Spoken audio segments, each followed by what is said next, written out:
Hello student, कैसे हैं आप लोग। स्पेक्ट्रम क्लासेस में आपका स्वागत है। हम लोग की जो लास्ट क्लास चल रही थी एसिड बेस और सॉल्ट की, अम्ल क्षार और लवण, मैं उसकी 4 क्लास पूरी कर चुका हूँ।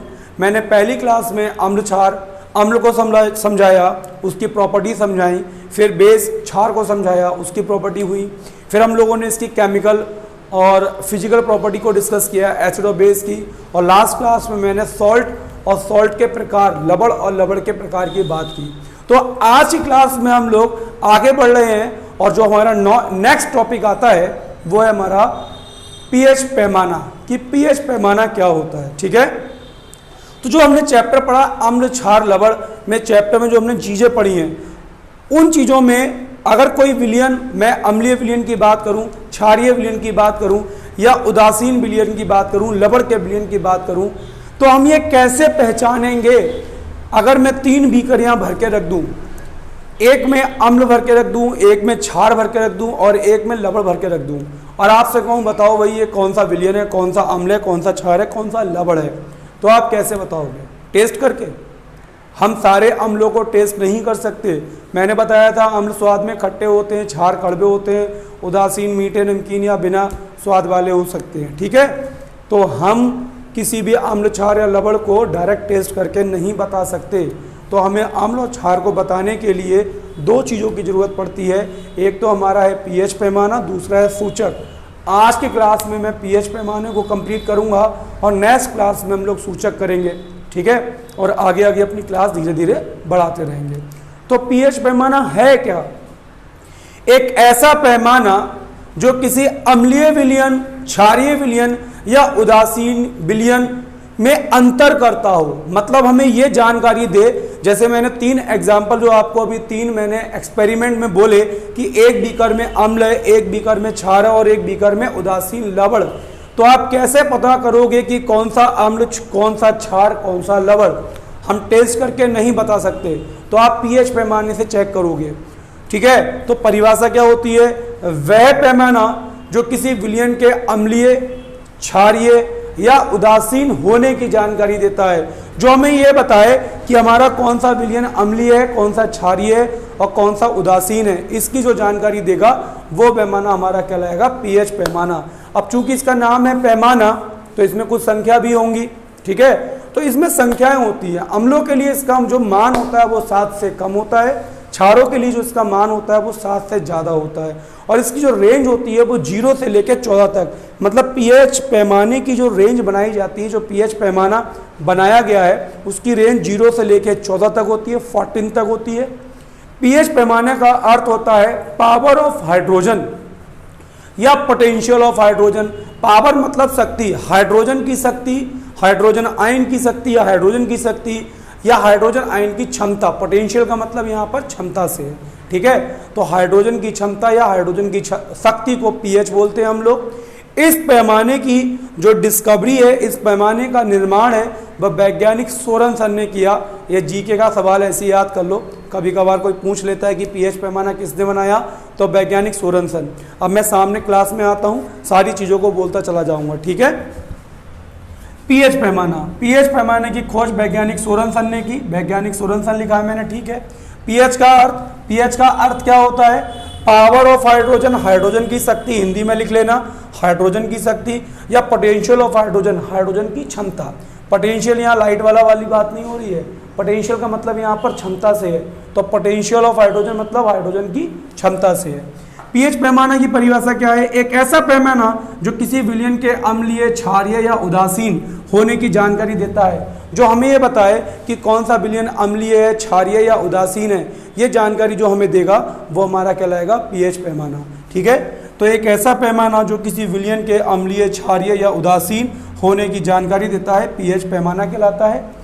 अम्लों के लिए इसका मान 7 से कम होता है, क्षारों के लिए 7 से अधिक होता है और उदासीन लवणों के लिए 7 होता है, और इसकी जो रेंज होती है वो 0 से 14 तक होती है। देखो मैंने नीचे पीएच पैमाना बना दिया है, एक ऐसे ही मैंने लाइन ड्रॉ कर दी। पीएच पैमाना ऐसे दिखाते हैं हम लोग।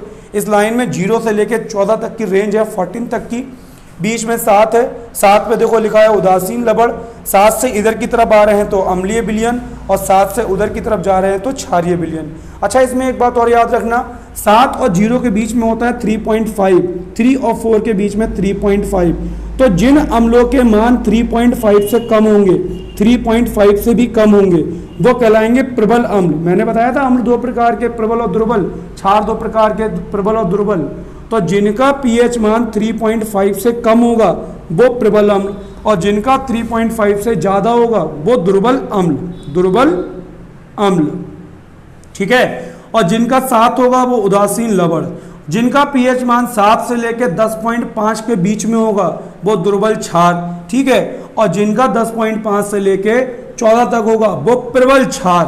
ठीक। तो इस तरीके से दिखा देते हैं कि पीएच अगर 7 है तो उदासीन विलयन होगा, पीएच अगर 7 से क्या है, पीएच अगर 7 से छोटा है, पीएच 7 से छोटा है तो अम्लीय विलयन होगा, और पीएच 7 से बड़ा है तो क्षारीय विलयन। पीएच मतलब किसी विलयन का पीएच। कुछ यहाँ पर मैंने पीएच लिख दिए हैं जो कभी कभी एग्जाम में पूछे जाते हैं और आपको पता होने चाहिए। जैसे जो शांत सल्फ्यूरिक अम्ल होता है वो सबसे ज़्यादा अम्लीय होता है, 0।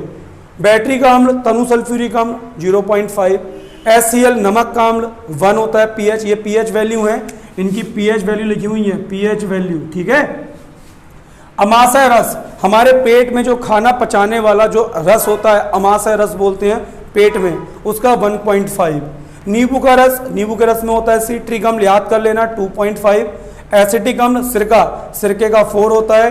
टमाटर का रस, ये भी खट्टा होता है। ऑक्जेलिक अम्ल, ऑक्जेलिक अम्ल का 4.1, ये याद कर लेना कौन कौन से अम्ल हैं। दूध, दूध मतलब दही, दही बनता है, दही खट्टा है तो उसमें होता है लैक्टिक अम्ल, लैक्टिक अम्ल होता है 6.5, मतलब दूध भी हमारा अम्लीय होता है, ये ध्यान रखना। शुद्ध जल का 7, जो हमारे मुंह में लार है खाने से पहले, जब हमने कुछ खाया नहीं है तो हमारी लार होती है क्षारीय, देख लो 7.4 क्षारीय हो गई हमारी लार खाने से पहले।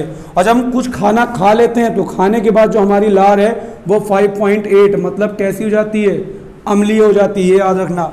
मानव का रक्त और आंसू कई बार पूछा गया है, 7.4 होता है। और टूथपेस्ट जो हम पेस्ट करते हैं वो भी क्षारीय होता है, तो 8। इनमें से इंपॉर्टेंट जितने भी हैं सब मैंने लिख दिए, सारे इंपॉर्टेंट हैं। इन सबके नाम और इनके पीएच मान आपको याद रखने हैं।